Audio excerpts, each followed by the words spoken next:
Pak, ini saya mulai ya, Pak. Ya, Assalamualaikum warahmatullahi wabarakatuh. Waalaikumsalam warahmatullahi wabarakatuh. Alhamdulillahirabbil alamin. Wassalatu wassalamu ala asrofil anbiya'i wal mursalin wa ala alihi wa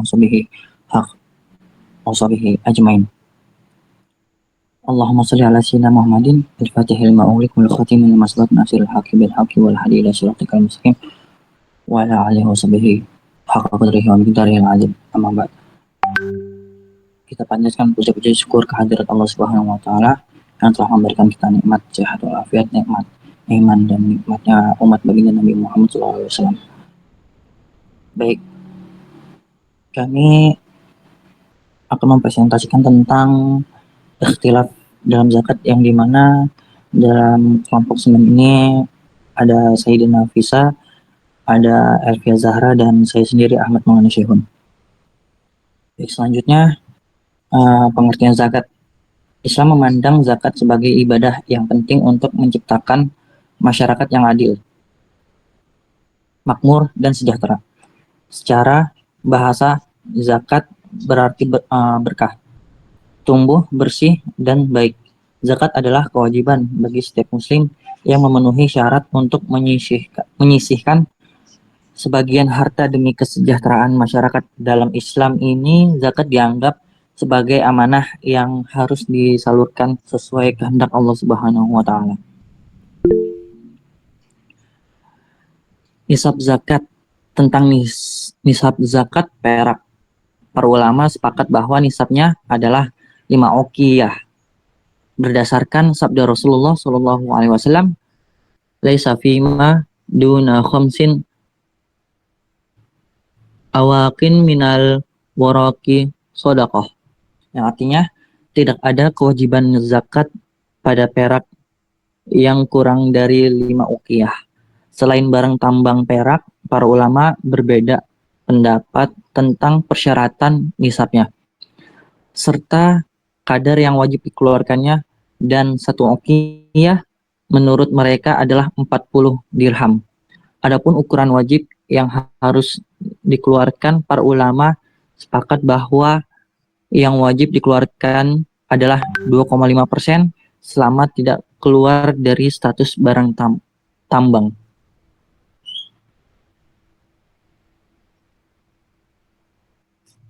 Waktu wajibnya zakat. Mengenai waktu wajibnya zakat, jumhur ulama mensyaratkan haul atau genap 1 tahun pada emas, perak, dan hewan ternak. Karena persyaratan ini diriwayatkan dari keempat khalifah, di samping sudah populer dan diamalkan secara merata di kalangan sahabat. Dan juga karena populernya hal itu sedemikian rupa tanpa ada yang menentangnya, diyakini oleh mereka terjadi karena tauqif atau penetapan dari syari'. Diriwayatkan secara marfu dari Ibnu Umar radhiyallahu an bahwa Nabi Muhammad sallallahu alaihi wasallam. Baik, selanjutnya akan disampaikan oleh Elvia. Selanjutnya yaitu hukum zakat fitrah. Yang pertama, jumhur ulama berpendapat wajib. Yang kedua, pengikut Maliki periode akhir dan ulama Irak berpendapat bahwa zakat fitrah hukumnya sunnah. Yang ketiga, sebagian ulama lain berpendapat hukumnya dinaskan atau dihapus oleh kewajiban zakat secara umum.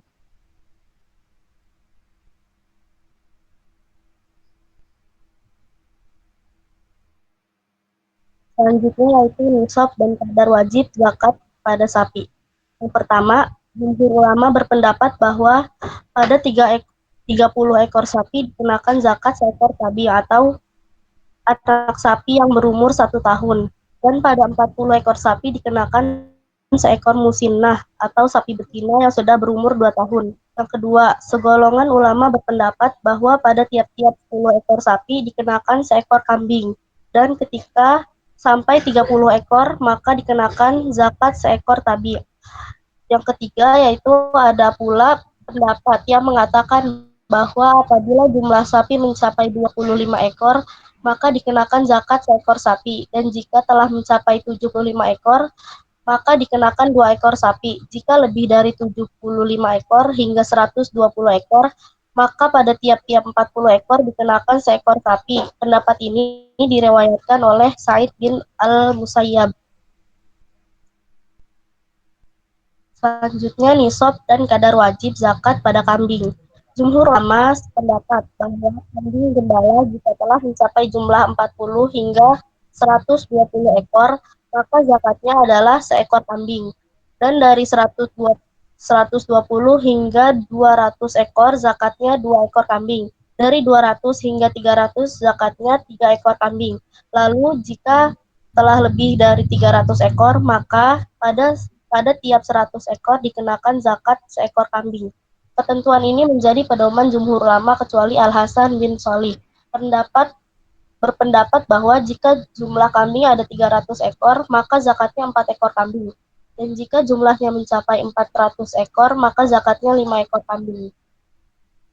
Penjelasan selanjutnya akan dijelaskan oleh saudari Saida. Zakat profesi berkah dari penghasilan. Definisinya yaitu zakat profesi atau zakat penghasilan adalah zakat yang dikeluarkan dari hasil pekerjaan atau profesi yang halal seperti gaji atau honor atau penghasilan lainnya. Ketentuan zakat profesi wajib dikeluarkan apabila telah mencapai nisab, batas minimum atau haul masa 1 tahun sesuai dengan ketentuan syariat. Dasar hukumnya yaitu kewajiban zakat profesi didasarkan pada prinsip umum zakat dalam Al-Quran dan hadis, setara kias terhadap jenis harta lain yang wajib dizakati. Selanjutnya perbedaan mazhab tentang zakat. Yang pertama itu ada mazhab Maliki, mewajibkan pembayaran zakat fitrah dengan salah satu dari 9 jenis makanan pokok, tidak boleh selain itu. Mazhab Hanbali mewajibkan pembayaran zakat fitrah dengan gandum, kurma, anggur atau keju, tidak boleh diganti dengan uang. Mazhab Hanafi memperbolehkan pembayaran zakat fitrah dengan uang atau makanan pokok setempat seperti beras, tepung, atau terigu.